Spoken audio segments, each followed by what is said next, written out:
UP board chemistry का exam पास आ रहा है और टेंशन बढ़ रही है ना? लेकिन फिक्र की कोई बात नहीं। आज हम उन 10 सवालों को डिकोड करने वाले हैं जो एग्जाम में बार बार पूछे जाते हैं, ताकि तैयारी एकदम फोकस्ड और असरदार हो। इतना बड़ा सिलेबस, समझ ही नहीं आता कि कहाँ से शुरू करें और क्या छोड़ें। ये सवाल हर स्टूडेंट के मन में आता है, तो इसी प्रॉब्लम का सल्यूशन लेकर आए हैं। हमने पिछले कई सालों के पेपर्स को अच्छे से एनालाइज किया है, ताकि फोकस सिर्फ और सिर्फ सबसे जरूरी टॉपिक्स पर रहे। तो चलिए देखते हैं कि आज हम क्या क्या कवर करने वाले हैं। हम पहले फिजिकल केमिस्ट्री के इक्वेशंस देखेंगे, फिर कुछ इंपॉर्टेंट केमिकल प्रिंसिपल्स, उसके बाद ऑर्गेनिक केमिस्ट्री के रिएक्शंस, और हाँ, आखिर में सक्सेस के लिए कुछ जबरदस्त टिप्स। ओके, तो शुरुआत करते हैं सेक्शन 1 से, फिजिकल केमिस्ट्री के इक्वेशंस। ये वो सेक्शन है जो काफी हाई स्कोरिंग है। यहाँ के डेरिवेशंस और समीकरण तो समझ लीजिए एग्जाम में आना लगभग तय है। लिस्ट में सबसे पहला है फर्स्ट ऑर्डर रिएक्शन का रेट इक्वेशन। ये सवाल 2024 में भी पूछा गया था। और जानते हैं ये इतना इंपॉर्टेंट क्यों है?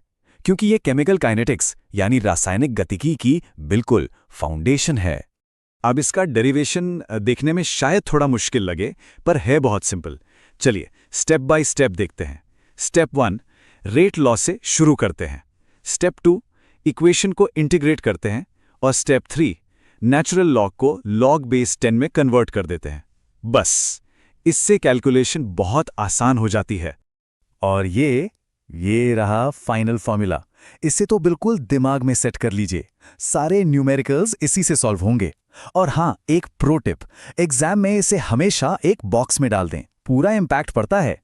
तो केमिकल काइनेटिक्स से आगे बढ़ते हैं और चलते हैं इलेक्ट्रोकेमिस्ट्री की तरफ। अगला इंपॉर्टेंट टॉपिक है नर्न्स्ट इक्वेशन।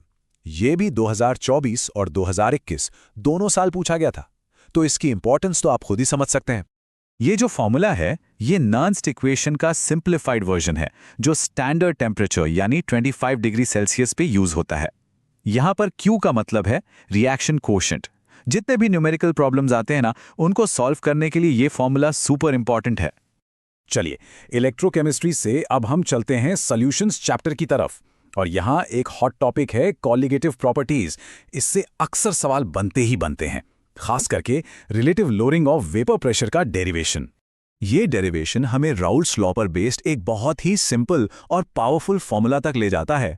फॉर्मूला साफ साफ बताता है कि वेपर प्रेशर में जो कमी आती है वो सल्यूट के मोल फ्रैक्शन पर डिपेंड करती है। सिंपल। इस सेक्शन का आखिरी topic Faraday's laws of electrolysis. ये दोनों लॉज इतने फंडामेंटल हैं, इतने बेसिक हैं कि इनकी डेफिनेशंस अक्सर सीधे सीधे एग्जाम में आ जाती हैं। तो अब तक हमने इक्वेशंस और लॉज देखे। अब आगे बढ़ते हैं और उन प्रिंसिपल्स को समझते हैं जो केमिस्ट्री के क्यों का जवाब देते हैं। चीजें आखिर होती क्यों हैं? ये सेक्शन कॉन्सेप्ट की असली समझ को टेस्ट करेगा। और इसमें एक क्लासिक सवाल है, लैंथेनॉइड कॉन्ट्रैक्शन। अगर डी और एफ ब्लॉक एलिमेंट्स के प्रॉपर्टीज को आसानी से समझना है, तो इस टॉपिक को समझना बहुत जरूरी है। इसकी डेफिनेशन, इसका कारण और इसके कॉन्सिक्वेंसेस तीनों ही इंपॉर्टेंट हैं। अब बात करते हैं कोलॉइड्स और टिंडल इफेक्ट की। देखिए, कोलॉइड्स ऐसे मिक्सचर्स हैं जिनके पार्टिकल्स का साइज 1 से 1000 नैनोमीटर के बीच होता है। और जब इन पार्टिकल से लाइट टकराती है तो वो बिखर जाती है, बिल्कुल। और इसी लाइट स्कैटरिंग को कहते हैं टिंडल इफेक्ट। ये एक बहुत सिंपल सा लेकिन इंपॉर्टेंट प्रिंसिपल है। इसको ऐसे समझिए, जो पोलर सॉल्वेंट होता है ना, वो एक हेल्पफुल दोस्त जैसा है। वो आयंस को आसानी से अलग होने में मदद करता है। और जब आयंस आसानी से अलग होंगे तो एसिड या बेस की स्ट्रेंथ अपने आप बढ़ जाएगी। चलिए अब आते हैं उस सेक्शन पर जिसका नाम सुनते ही थोड़ा डर लगता है, ऑर्गेनिक केमिस्ट्री। लेकिन घबराने की कोई बात नहीं। हम 2 मेजर रिएक्शंस और एक की प्रिंसिपल को इतने आसान तरीके से समझेंगे कि सब कुछ एकदम क्लियर हो जाएगा। SN1 और SN2 रिएक्शंस के बीच का डिफरेंस, ये एग्जामिनर का फेवरेट सवाल है। मेन डिफरेंस याद रखना है, SN1 2 स्टेप्स में होती है और इसमें कार्बोकैटायन बनता है, जबकि SN2 एक ही स्टेप में हो जाती है और इसमें कोई इंटरमीडिएट नहीं बनता। That's the key. अब देखते हैं फ्रीडल क्राफ्ट एल्काइलेशन का मैकेनिज्म। बिल्कुल सिंपल है। स्टेप 1, एक इलेक्ट्रोफाइल जनरेट होता है। स्टेप 2, ये इलेक्ट्रोफाइल जाकर बेंजीन रिंग पर अटैक करता है। और स्टेप 3, एक प्रोटॉन निकल जाता है ताकि रिंग की एरोमेटिसिटी वापस आ जाए। डन।